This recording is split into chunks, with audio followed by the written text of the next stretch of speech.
Hello and welcome back once again to Infinite Jeff, the project where I, Jeff, read the book Infinite Jest to you one page at a time, one day at a time. Put it up on YouTube. This is page 435. Here we go.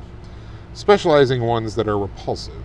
There are colostomy bags and projectile vomiting and cirrhotic discharges and missing limbs and misshapen heads and incontinence and Kaposi sarcoma and suppurating sores and all different levels of enfeeblement and impulse control deficit and damage. Schizophrenia is like the norm.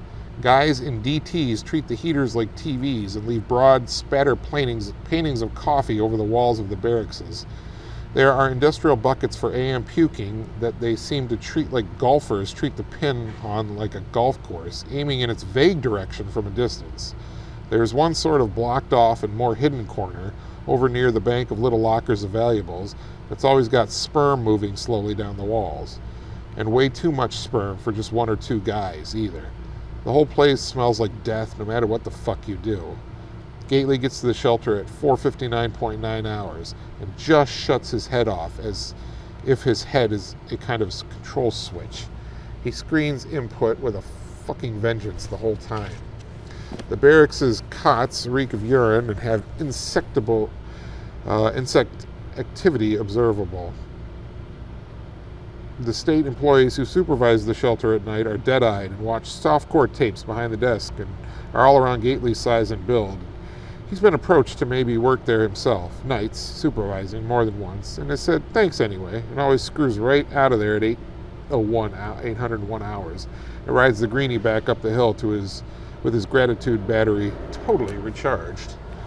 Janitoring the Shattuck for Stavros Laboculus was the menial job Gately had landed with only 3 days to go on his month's deadline to find some honest job as a resident, and he's kept it ever since.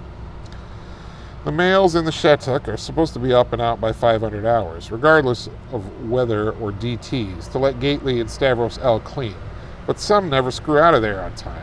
And these are always the worst guys, the ones who you don't want any place near you, these ones that won't leave. They'll clump behind Gately and watch him jet feces off the shower tiling, treating it like a sport, yelling encouragement and advice.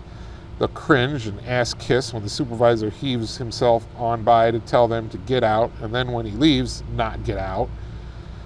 A couple have those little shave patches on their arms. They'll lie in the cots and hallucinate and thrash and scream in the cots and knock army blankets off onto the floor as Gately's trying to mop. They'll skulk back over the little dark spermy corner the minute Gately's gotten done scrumming the night's sperm off and is backed away and started again to inhale.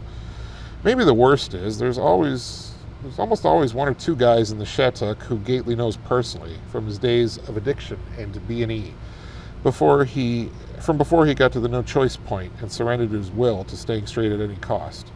These guys are always 25 to 30 and look 45 to 60 and are a better ad for sobriety at any cost than any ad agency could come up with. Gately will slip them a Finsky or a pack of Cools and maybe some... Okay, that's page 435. Have a good night.